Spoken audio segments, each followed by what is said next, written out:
Dear colleagues, my name is Tamás Fazekas and I'm a resident doctor in the Department of Urology, and it's a great honor for me to give a presentation about my PhD project, which is about predictive and prognostic biomarkers in urooncology. Today we are going to hear about prostate and bladder cancers in the context of precision oncology. My vision is that with the development of molecular diagnostics and targeted therapy, the overall survival and life expectancy, life quality of cancer patients can be much better in the future than it is today. And according to this, my mission is to find biomarkers which can guide optimal therapy sequencing in prostate and bladder cancers. In line with this mission, we've got several ongoing projects. The first two are pretty much related to each other. In both of them, we are investigating the rate of therapeutic response during the different treatment lines in BRCA positive metastatic castration-resistant prostate cancer patients. And our third project is about immune checkpoint inhibitors and bladder cancer. So let's move on with the first project, in which as I told you before, we are investigating the therapeutic responses, but it's very important to highlight that we are investigating it in the first and second treatment lines in metastatic prostate cancer treatment. First, we can ask the questions that why should we talk about prostate cancer? The answer is that it's the most common type of cancer in males. 1 out of 8 men will develop prostate cancer sometime in their lives. And it's also important to mention that 10% of prostate cancer cases are BRCA or BRCA mutation positive. And I think after the István Borodács's introduction, I don't have to say anything else about this protein. But I would like to add that maybe it's one of the most well-known genes of all time, because that was the gene because of which Angelina Jolie got a prophylactic mastectomy. But why are we talking about this in urology? Because BRCA mutated patients' survival is far worse than to the non-carriers. Actually it's worse by 50%, and it's leading to a much more aggressive disease occurring at a much younger age than to the non-carriers. And interestingly, in the case of and in the treatment of mCRPC, we can choose among a wide variety of treatment modalities. In the first lines, we can choose between new generation anti-androgens, abiraterone, enzalutamide, or docetaxel, that's a classic chemotherapy agent. And in the later lines, we can choose among the following ones. And in this meta-analysis, our aim is to assess the first and second line therapeutic cancers in this novel subgroup of patients.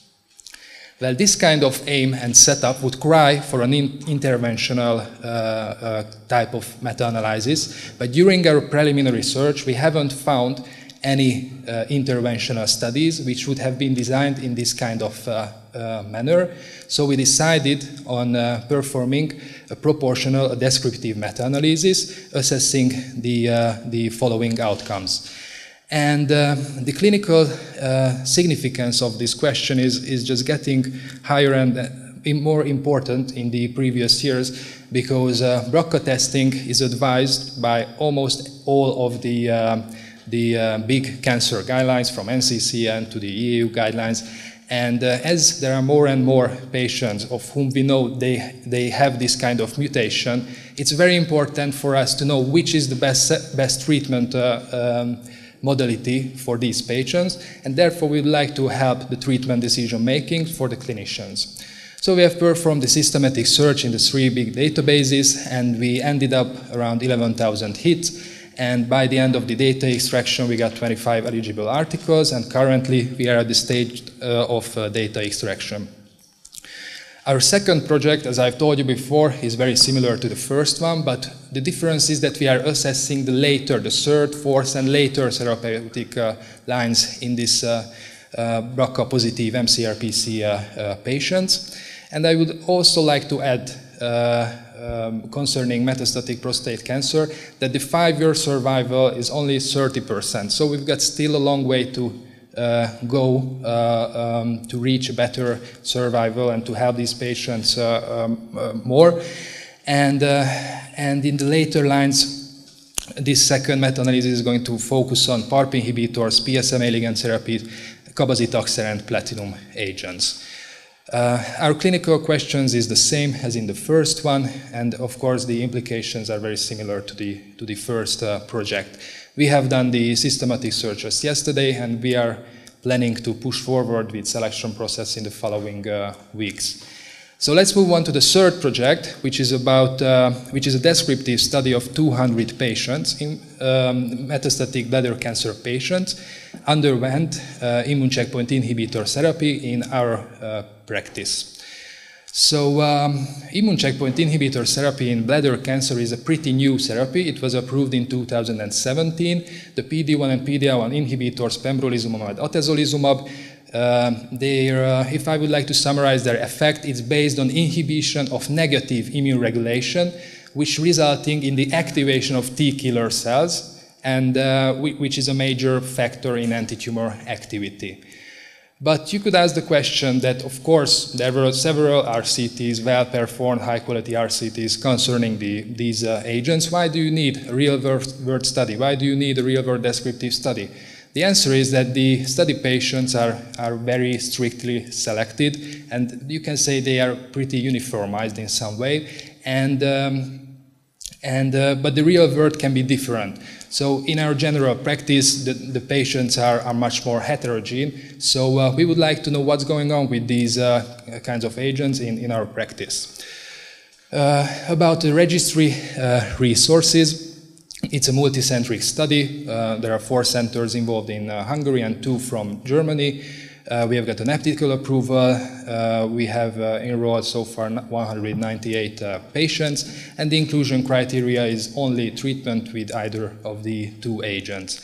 We are assessing different variables like baseline characteristics, of course, and treatment-specific characteristics. Plus, we have a matching biobank to this patient cohort, which will be involved in other projects as well. So as an overview, we are planning to submit our papers or our projects in spring, early summer. And as closing remarks, I would like to quote the words of St. Francis of Assisi, that you should start by doing what is necessary, then what is possible, and suddenly you are doing the impossible. I found this pretty true for my first 2 projects. Thank you for your attention.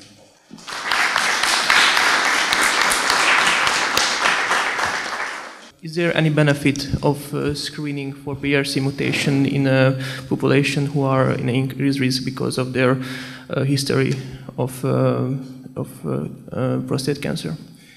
Of course, thank you for the question. That's the point. So according to the different guidelines, younger patient age, and if the family history is positive, and in case of very aggressive disease and very advanced disease, now the clinician should perform the BRCA testing, and it's very important that just like in the case of in breast cancer and ovarian cancer, BRCA mutation positivity these patients can get PARP inhibitors, which is beneficial for them.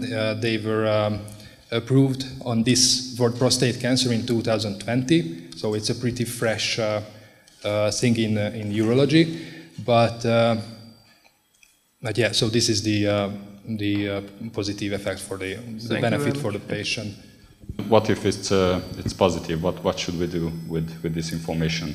Should we operate it, or should it be treated with medicament? That's a great question as well. Thank you. Currently, in case of BRCA positivity, according to the guidelines, the patients so you should treat the patients more aggressively. Of course, in the beginning, if it's a localized disease, you should perform the surgery or irradiation or multimodal therapy in the treatment. So prostate cancer's treatment guideline doesn't change in case of BRCA positivity, or at least the first part of the treatment guideline doesn't make any differences between BRCA positive or negative patients. They should receive the full treatment as the others. Maybe a more comprehensive checkup and a more thoroughly checkup for these patients. But when these patients get metastasis, and if the prostate cancer of a patient gets a castration resistance, which is very bad because it's not gonna answer to the generally used anti-androgens, then at that time, based on the NCCN guidelines, so if a patient got a new generation anti-androgen, you can give, and there was a progression on it, you can give them PARP inhibitors. And based on the European guideline, after new generation anti-androgen and docetaxel progressing disease, you can give them PARP inhibitors. So the first part, you do the same.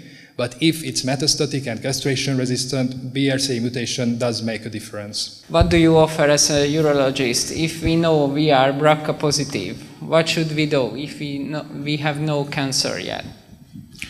That's another great question. I would suggest a screening protocol for these patients, which is starting much earlier. So as in general, above the ages 40 or 45, it's advised for every male to go for at least one checkup, and if it's based on the basic PSA level, so if it's high, then you should go be followed more thoroughly. If it's low, you can take the time.